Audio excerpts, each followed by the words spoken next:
안녕하세요. 건강지킴이 닥터 MBC 정다은입니다. 질환에 관한 다양한 궁금증 여러분의 입장에서 꼼꼼하게 짚어드리겠습니다. 국내 65세 이상 고령층 인구 중 추정 치매 환자가 2023년 기준 약 87만 명으로 나타났습니다. 더구나 환자 1인당 연간 관리 비용은 약 2,639만 원으로 치매 관리를 위한 경제적인 부담이 큰 것으로 확인됐는데요. 나이가 들면 누구나 어느 정도 기억력이 떨어지지만 치매는 단순한 기억력 감퇴가 아닙니다. 인지 기능 자체가 무너지는 질환으로 정기 검진과 조기 진단이 무엇보다 중요한데요. 그래서 오늘은 원광대학교 병원 신경과 이상학 교수와 함께 치매에 대해 자세히 알아보겠습니다. 초고령화 사회에 진입하면서 가장 두려운 질병으로 꼽히는 치매는 조기 발견과 예방을 통해 경도 단계에서 적극적으로 관리한다면 중증으로의 진행을 늦추고 관리 비용도 절감할 수 있습니다. 그래서 오늘은 신경과 전문의 이상학 교수와 함께 치매에 대해 자세히 알아보겠습니다. 네, 교수님 안녕하세요. 예, 안녕하세요. 네, 먼저 이 주관적 인지장애, 경도 인지장애, 치매 이렇게 있더라고요. 어떤 네네. 게 다른 거예요? 네, 저희가 이제 많이 걱정하시는 게 건망증인지 아니면 경도인지 장애 있는지 치매가 네. 어떤 건지 구별이 어렵고 막 검색도 많이 하시거든요. 맞아요. 그래서 여기 셋을 가장 차이 있게 낳는 포인트는 일상생활 유지 여부입니다. 그래서 예. 저희가 이제 주관적 인지 장애, 이제 건망증 같은 경우는 본인도 기억력이 떨어지는데 좀 자세한 검사, 인지 기능 검사를 했는데 이상 없는 거고라고 말하고 싶고, 네. 경도인지 장애 같은 경우는 본인도 기억력이 떨어지고 기억력 검사를 해봤는데 정말 떨어지는 거. 실제로. 그런데 네. 이제 생활은 잘 유지하시는 분이 이제 경도인지 장애라고 하고, 치매 같은 경우는 기억력도 떨어지고 인지검사도 떨어지고 혼자 생활이 안 되는 단계를 치매라고 보시면 될 것 같습니다.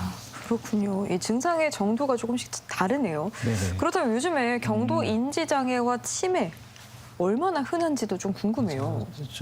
우리 요즘 사회에서 가장 문제가 이제 고령화 사회잖아요. 맞아요. 그래서 이런 치매나 이런 경도인지 장애는 모두 다 퇴행성 질환이기 때문에 65세 인구에서 보면은 저희가 중앙치매센터라고 해서 저희가 치매 네트워크가 있거든요. 국가 사업이. 예. 그래서 저희가 통계를 보면은 10명 중에 1명이 지금 치매고 65세 이상에서, 그리고 4명 중에 1명이 지금 경도인지 장애를 앓고 있습니다. 그래서 예. 지금 이걸 국가적으로 좀 많이 관리를 잘 해야 되는 중요 질환으로 지금 나라에서 관리를 하고 있습니다. 생각보다 흔하게 좀 발생을 네, 하고 맞아요. 있네요. 네, 많습니다. 네.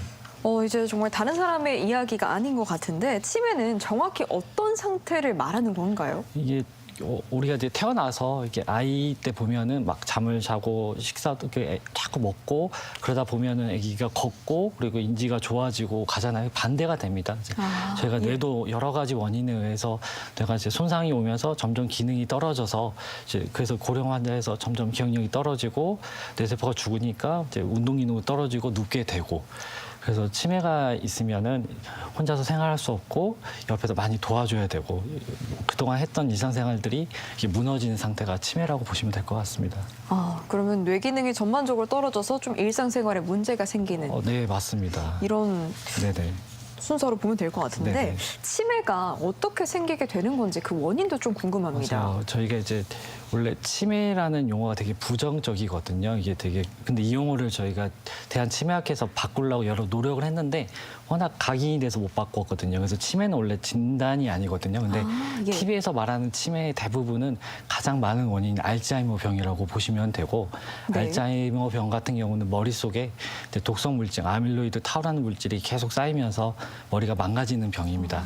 예. 그리고 또 두 번째로 많은 게 저희가 이제 혈관성 치매라고 해가지고 저희가 머리에 영양 공급을 하는 혈관이 있는데 거기에 이제 막히거나 터지거나 했을 때 뇌출혈 뇌경색이 와서 머리 기능이 떨어진 걸 말하고, 세 번째 많은 거는 이제 네. 파킨슨과 관련된 저희 루이소체 치매, 파킨슨형 치매 등이 있습니다. 얘는 조금 물질이 달라가지고 알파 시뉴크라는 물질이 머리에 쌓이게 되거든요. 네. 그래서 얘는 조금 증상이 다른데 이런 것들이 아무튼 치매의 원인이 될 것 같습니다. 결국에는 한 가지만의 이유로 생기는 병은 아닌 거네요. 맞아요. 이게 저희가 딱 알짜이머 오면 좋은데 이게 또 술, 담배 하셔가지고 또 혈관성도 섞여 있고 네. 그래서 여러 가지 혼합성으로 오는 경우가 되게 많습니다.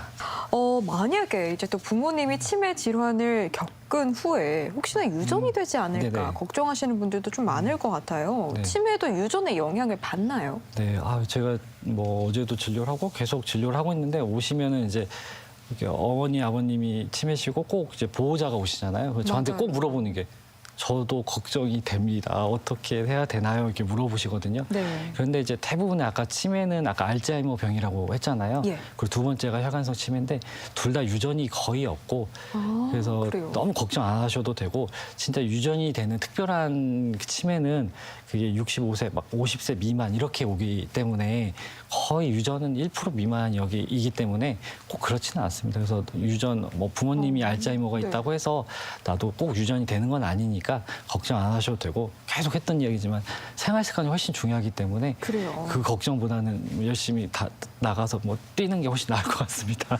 네. 유전적 요인으로 걱정하기보다는 네. 생활 습관을 네, 맞습니다. 갖는 게 제일 중요할 것 같은데 네.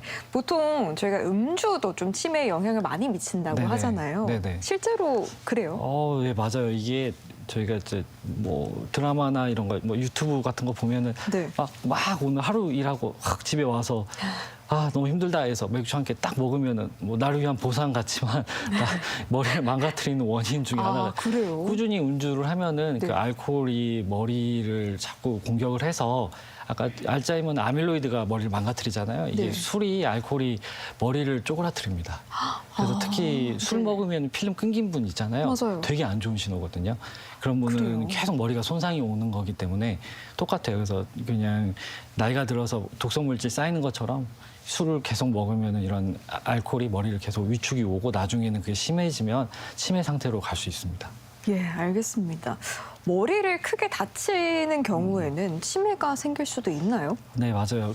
아까 치매를 이야기 드린 게 여러 가지 원인인데 아까 머리 어떻게 됐건 간에 머리 기능이 떨어져서 일상생활 안 되는 게 치매인데 맞아요. 자꾸 외상이 있으면은 머리가 손상을 입기 때문에 기능이 떨어지거든요. 그래서 뭐 럭비 선수 특히 뭐 무하마드 알리 같은 경우도 나중에는 이제 좀 다른 병이긴 한데 네. 그 파킨슨이 왔거든요. 그래서 이게 머리가 자꾸 손상이 오면은 네. 기능이 떨어져서 충분히 와서 그래서 이제 아이 때 머리를 다칠까봐 헤드기어를 씌우거든요. 넘어지면은 머리를 손상을 입으면. 예, 그렇죠. 그래서 이제 머리가 손상이 있는 데다가 이제 나이가 들어서 여기 퇴행성 질환까지 같이 오면 치매가 더 빨리 오기 때문에 머리를 안 다치게 잘 보호하는 게 되게 중요할 것 같습니다. 아무래도 머리에 손상이 계속 가면은 치매 위험이 좀 높아지겠네요. 네네. 앞서 알코올성 치매도 좀 짚어주셨는데 치매에 관한 질환 명들이 굉장히 네네. 다양한 것 같아요. 혈관성 치매는 네네. 뭐라고 봐야 될까요? 혈관성 치매는 어떻게 보면은 뇌출혈 뇌경색처럼 생각하시면 됩니다. 원래 저희가 치매는 대부분 TV에 말하는 치매는 다 알츠하이머인데 네. 근데 이런 혈관성 치매는 뇌출혈, 뇌경색 때문에 머리가 망가져가지고 기억력이 떨어져서 생활이 안 되는 거를 혈관성 치매고 이런 혈관성 치매의 특징은 갑자기 오는 거. 뭐 심근경색, 뇌경색 갑자기 오잖아요. 그래서 네. 갑자기 오는 게 특징이고 그리고 원인 같은 경우는 대부분 이제 뭐 아까 술, 담배, 혈압 조절이 안 되거나 이런 게 이제 원인이 될 수 있습니다. 그래서 처음에 이런 혈관성 치매 증상은 네. 머리에 제일 많이 차지하는 게 전두엽이거든요. 이런 전두엽의 주 기능이 저희 생각을 빨리 하거나 아니면 동작을 하거나 아니면 참는 역할을 하는데 그래서 혈관성 치매 환자들 같은 경우는 좀 몸이 느려지거나 아니면 걸음에 문제가 있거나 아니면 화를 못 참거나 이런 게 올 수 있습니다. 그래서 이런 게 혈관성 치매라고 보시면 될 것 같습니다. 네, 혈관성 치매를 좀 짚어주셨는데 혈관성 치매도 예방할 수 있는 방법이 있어요? 맞아요. 혈관성 치매는 제가 이제 환자들이 오시면은 제가 우스갯소리를 그러거든요. 혈관성 치매는 이렇게 본인의 삶의 역사다. 그러니까 본인이 뭐 즐겁게 알코올을 먹고 네. 담배를 하시고 혈압 높았는데 관리 안 하고 혈당도 관리 안 하시면 혈관이 결국은 망가져서 기능이 떨어지기 오기 때문에 반대로 이제 아까 전에 금연, 금주 그리고 혈압 관리 잘하시고 혈당 관리 잘하시고 이게 요즘에 러닝 열풍처럼 뭐 꾸준한 운동을 하시면 이런 그 머리 안에 그 혈관의 동맥경화를 예방할 수 있기 때문에 이런 게 이제 혈관성 치매 예방법이라고 보시면 될 것 같습니다. 네.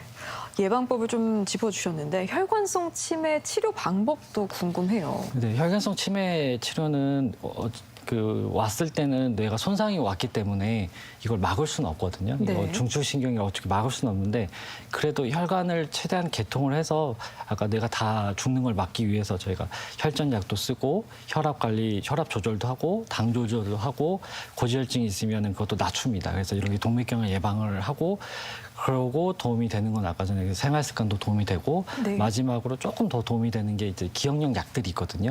이게 근거가 조금 부족하긴 하는데 네. 그래도 이럴 때 이런 두 가지에다가 같이 쓰면은 조금 치료할 수 있습니다.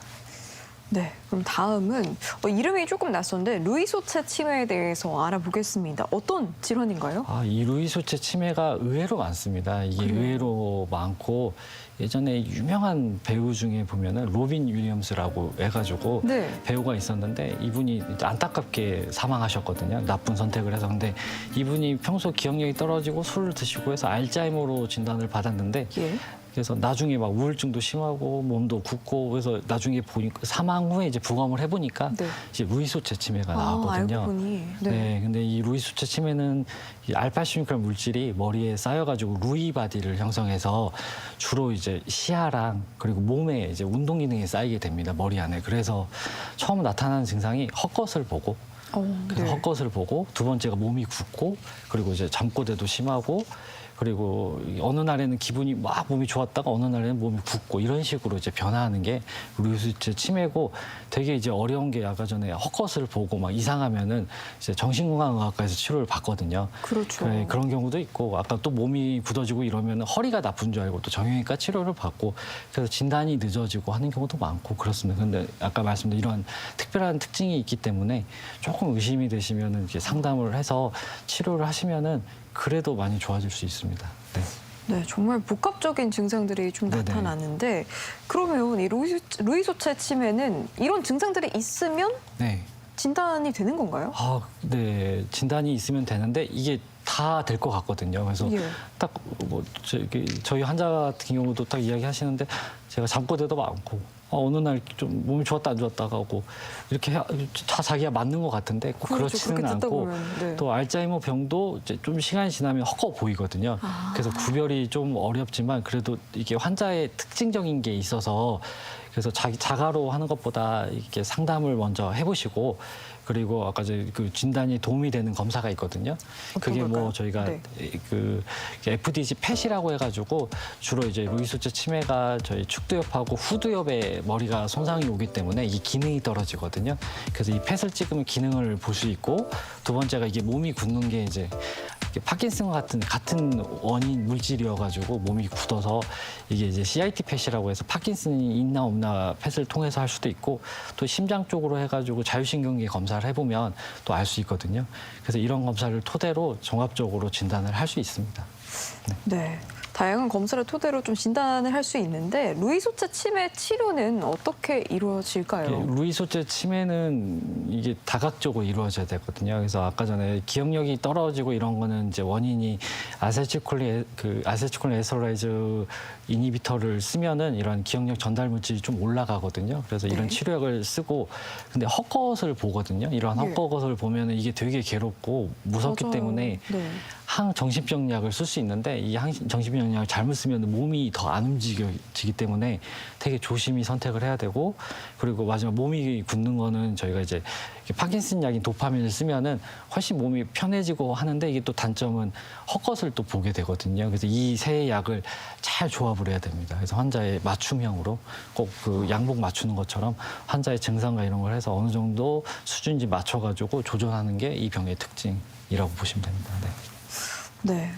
그 다음은 모두가 가장 많이 흔히 접하는 그걸 것 같아요. 알츠하이머병 치매. 네. 정확히 어떤 병인지 설명해 주세요. 이게 이름이 되게 어렵거든요. 이게 그냥 저희가 근데 TV에서 막 드라마에서 어머니가 치매에 걸렸어요. 내가 치매에 걸렸어요. 뭐 좀 옛날 드라마, 옛날 영화긴 내 네. 머릿속에 지우개 맞아요. 거의 유전형 같은데 손예진 씨 이렇게 젊은 나이에 올 리가 없는데 근데 아무튼 알츠하이머병 치매는 독일의 이제 알츠하이머라는 박사가 이제 어거스티 D라는 환자가 40 몇 세 와가지고 자꾸 기억력이 떨어지고 나중에 막 안 좋아서 나중에 사후에 이제 머리 부검을 해봤더니 그때 발견된 게 아밀로이드 타이프라는 물질을 발견했거든요.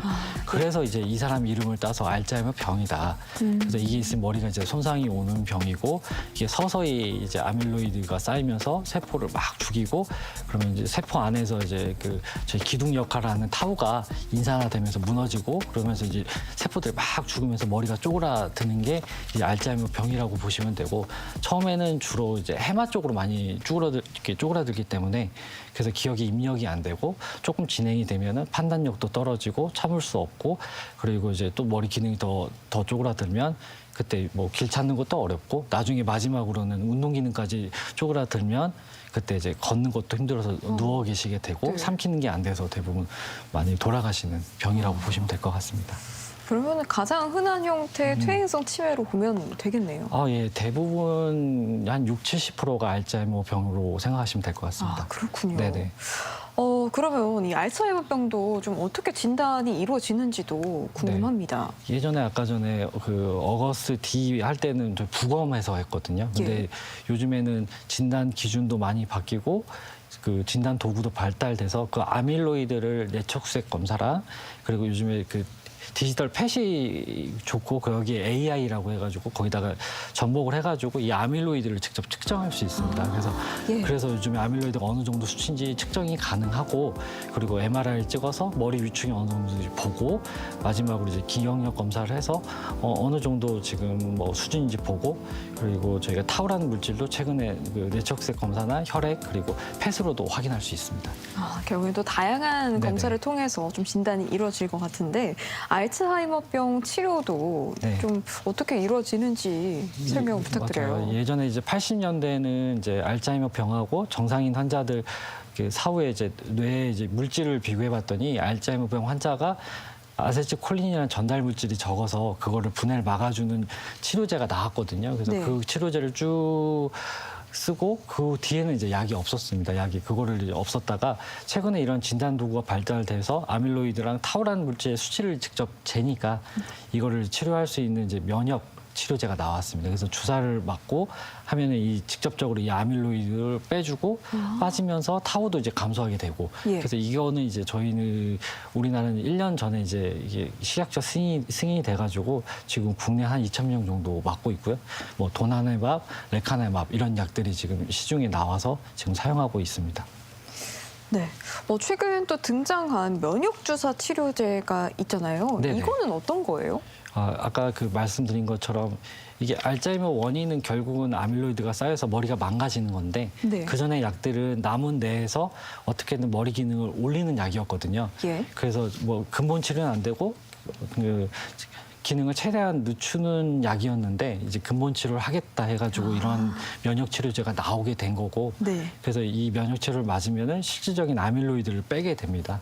빠지게 되고 그리고 최근 미국, 일본은 저희보다 조금 먼저 시작을 해서 그쪽 나라들 같은 경우는 저희 2년 해보니까 환자들 많이 더 나빠지지 않고 유지가 됐다는 경우도 많고 그리고 저희도 지금 저희 병원에서도 하고 있는데 아무튼 이런 면역치료를 쓰니까 근본 원인 아밀로이드를 빼면서 환자들 더 안 나빠지게 지금 막을 수 있는 치료제라고 보시면 될 것 같습니다. 조금 더 근본적인 치료에 가까워졌네요. 네네. 알츠하이머 예방한다면 참 좋을 것 같은데 예방할 수 있는 방법도 있을까요? 네, 이게 뭐 근데 그런 면역 치료제 지금 문제가 네. 되게 고가고 의료보험이 안 됩니다. 그래서 우스갯소리로 예. 5천만 원 준비해야 된다.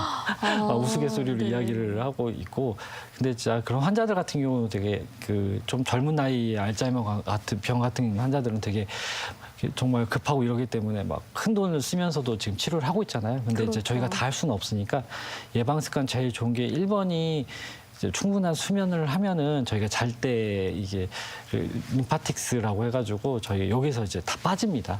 아밀로이드가 좀 빠질 수 있고 그래서 잠자는 게 되게 중요하고 네. 두 번째가 이제 스트레스 안 받는 건데 안 받을 수는 없잖아요. 가장 어렵죠. 가장 어려운 거고 네. 스트레스 받으면 이런 물질이 더 쌓이거든요. 그래서 그래서 그렇군요. 이제 명상, 뇌를 많이 안 쓰는 게 되게 중요하거든요. 좀 쉬는 거 되게 중요하고 세 번째가 이제 식단. 식단이 뭐 네. 지중해 식단이 약간 항산화가 많아가지고 그런 거를 먹으면 이렇게 아밀로이드가 덜 쌓이고 그리고 최근에 이제 핑거 스터디라고 해가지고 네. 세계 5개 나라랑 우리나라 해서 네. 이제 올해 이제 드디어 10년 연구해가지고 결과가 나와가지고 발표자들이 서로 막 감격해가지고 막 울면서 발표를 했는데 네. 거기에 이게 고농도 운동, 그러니까 고강도 운동 막 빨리 걷기나 아니면 지금 러닝 하시면 물론 이제 주사보다는 많이 안 빠지지만 조금 빠진다고 돼 있습니다. 아, 그래요? 그래서 네. 그래서 요즘 저는 그래서 이제 러닝 열풍을 불면 이렇게 이런 젊은 분들이 러닝 하시면 나중에 저는 이제 먹고 살 수가 없겠구나. 알츠하이머가 사라져서 우스갯소리로 그러고 이야기하고 있습니다. 실제로 도움이 되는군요. 네, 도움이 됩니다. 빠집니다. 네. 네, 뭐 운동, 수면, 식단, 네. 그리고 두뇌 활동, 네네. 적절한 휴식 뭐 이런 네네. 것들 강조를 좀 해주셨습니다. 네. 네, 이 시간에는 신경과 전문의 이상학 교수와 함께 치매에 대해 알아봤습니다. 네, 교수님 오늘 말씀 고맙습니다. 네, 초대해 주셔서 감사합니다.